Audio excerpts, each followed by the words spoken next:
Malaysia juga menghadapi cabaran yang agak getir. Kadar pengangguran di Malaysia adalah di paras 3.9%. So, isu yang tak settle-settle di Malaysia lagi adalah pengangguran. Pengangguran meningkat kepada 5.0% pada bulan April 2020. Mustahil ke kalau kita nak lahirkan usahawan sebenar melalui pendidikan tinggi? Kalau kita tengok artikel tentang situasi di Malaysia, ada 200,000 graduan yang tak ada kerja. Disebabkan teknologi yang berubah, perubahan ekonomi, perubahan pemikiran generasi baru, education yang dulu tu mungkin tidak lagi bersesuaian. Dan mengikut anjuran Jabatan Perangkaan Malaysia pada 14 Mei 2020, kadar pengangguran dijangka akan meningkat.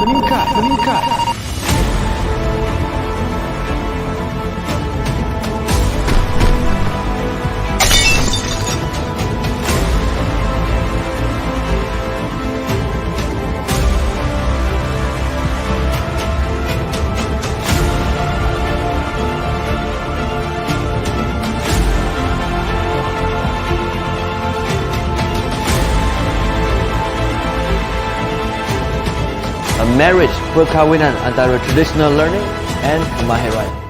Welcome to the revolution.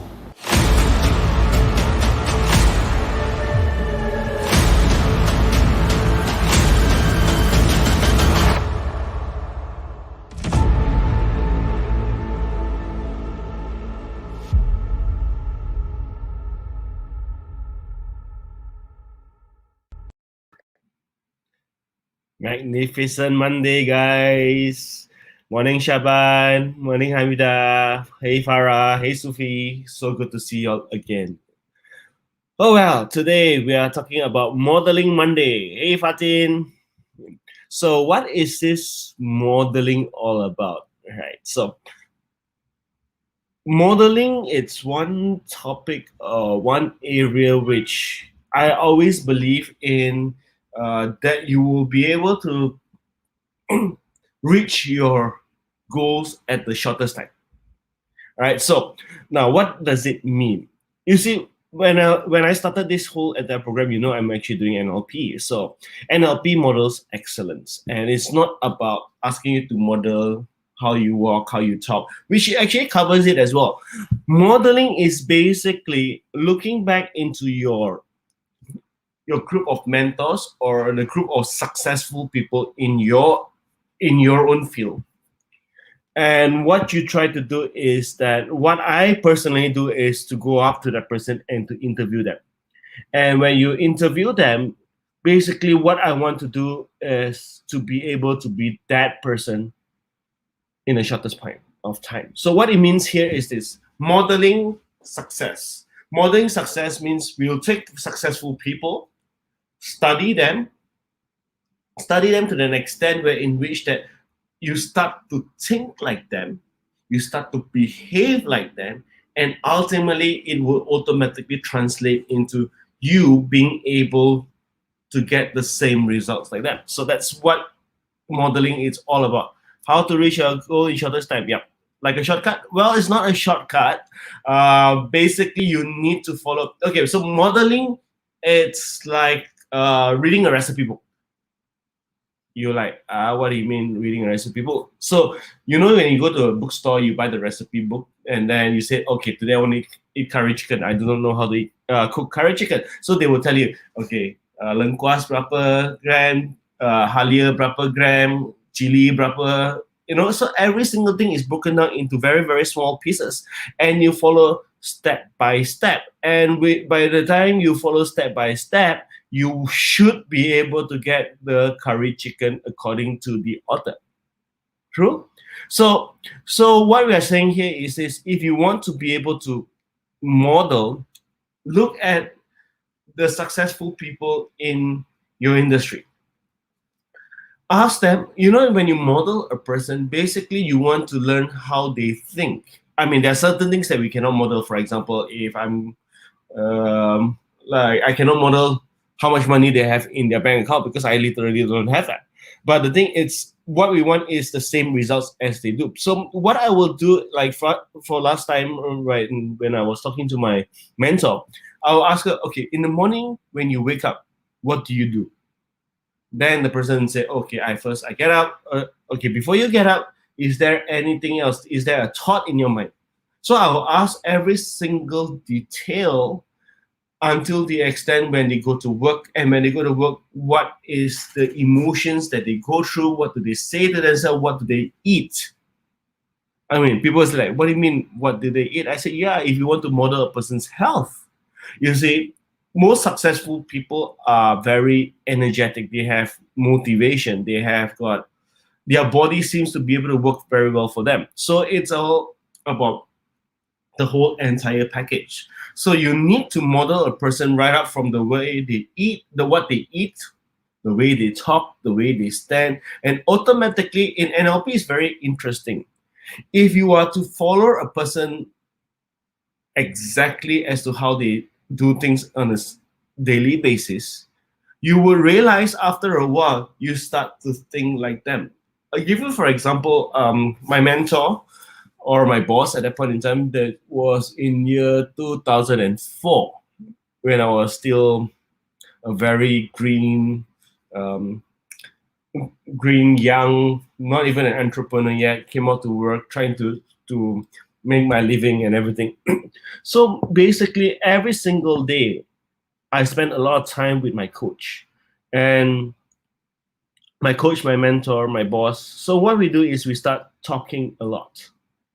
After a while, what I realized is that I start to talk like her. I start to pick up the words like her. I mean, it's inherent, right? Like, for example, have you heard of husband and wife being looking alike? I'm not sure how many here in this list of people who are on live with me here are married. But the thing is this: people has always said husband and wife looks alike. But I, on the other hand, don't believe this. I say, go back, those who are married, please go back and look at your spouse. Do you all really look alike? I don't think so. But what I can tell you here is this.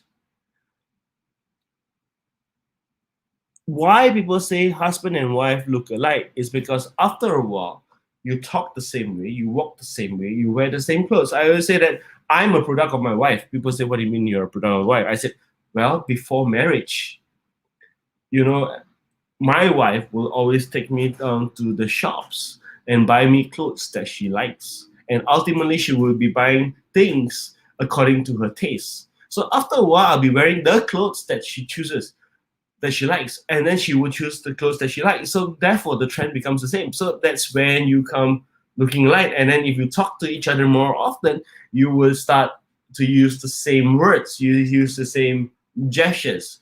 You know, it's in a very, very crude term, is it monkey see, monkey do. Have you heard of that as well? So that's what it is. If you actually mingle around successful people, chances are within 3 to 5 years, you become successful as well, right? Because I think one of the sessions I did mention, by the group of people that you're mingling with, I automatically will know where you're going to be in 5 years' time. Because if you're going to say that, if you're going to mix with people who are like, Allah, life is simple, we're not going to drive ourselves. Life, I mean, if you are working with negative people, then how do you expect yourself to be successful? Because ultimately, they don't give you the external drive.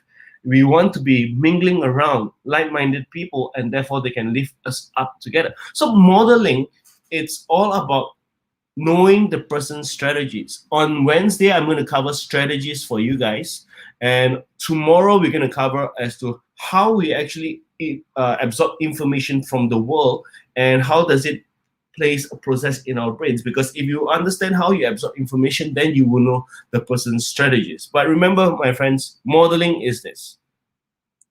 Pick out the things that you like most about a person. Start to so-called copy or model the way they walk, the way they talk, what they eat, the emotions they go through, what do they see first in their world. If you follow exactly how they do it, you will be able to get the same results. When I first started conducting training workshops many years ago, I used to have a few trainers that I really love. So what I do is I pick up all the things that is positive about them, and I started following it. What I realized after a while, I start to even walk like them, start to stand like the same way. But then what I realized is that he has actually built my career so fast that I only pick up all the good things that I like from everyone and then try to ignore the negative. So you would actually borrow other people's strength. Let's not reinvent the wheel when you can actually copy somebody else and then improve on it. My time from Farah said, my time from waking up, tidur to not tidur, there work to be done. Sometimes I feel stressed. How do I reduce stress? Well, stress is one thing that can be done. You need to know what are the factors that cause you stress. Now, stress can be inflicted by external. Stress can be inflicted by internal. You're like, what do I mean? Um, have I ever told you guys that I'm sometimes feel that I'm a Ferrari parked in a car park? So what I mean here is that is an internal stress because I have so much drive to achieve, but yet because of MCO, I cannot go out. That causes stress. One way of managing stress is to always look at for what purpose is stress created. Has the stress been created because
Hello.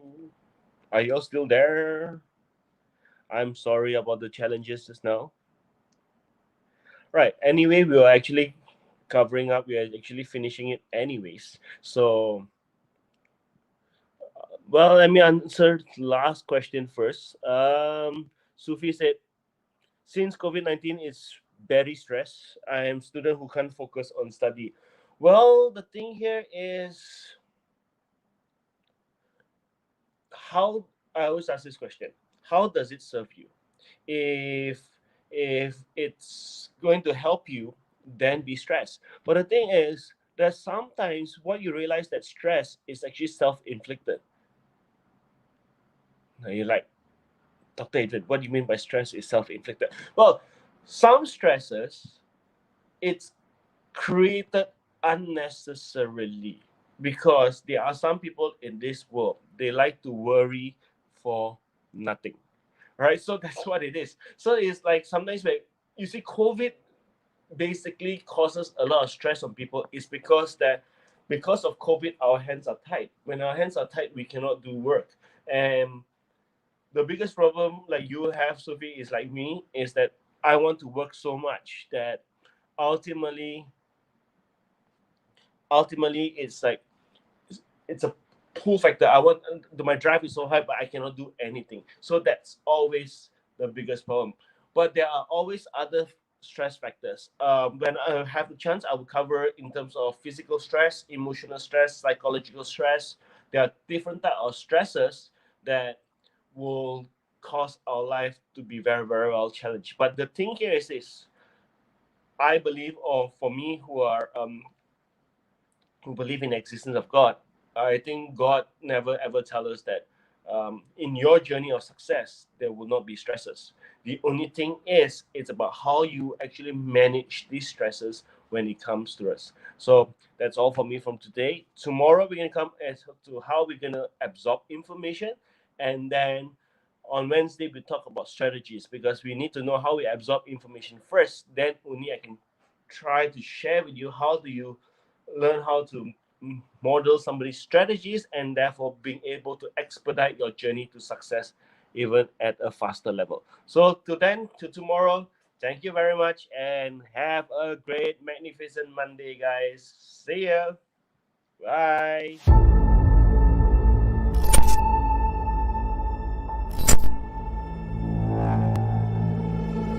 Malaysia juga menghadapi cabaran yang agak getir. Kadar pengangguran di Malaysia adalah di paras 3.9%. So, isu yang tak settle-settle di Malaysia lagi adalah pengangguran. Pengangguran meningkat kepada 5.0% pada bulan April 2020. Mustahil ke kalau kita nak lahirkan usahawan sebenar melalui pendidikan tinggi? Kalau kita tengok artikel tentang situasi di Malaysia, ada 200,000 graduan yang tak ada kerja. Disebabkan teknologi yang berubah, perubahan ekonomi, perubahan pemikiran generasi baru, education yang dulu tu mungkin tidak lagi bersesuaian. Dan mengikut anjuran Jabatan Perangkaan Malaysia pada 14 Mei 2020, kadar pengangguran dijangka akan meningkat.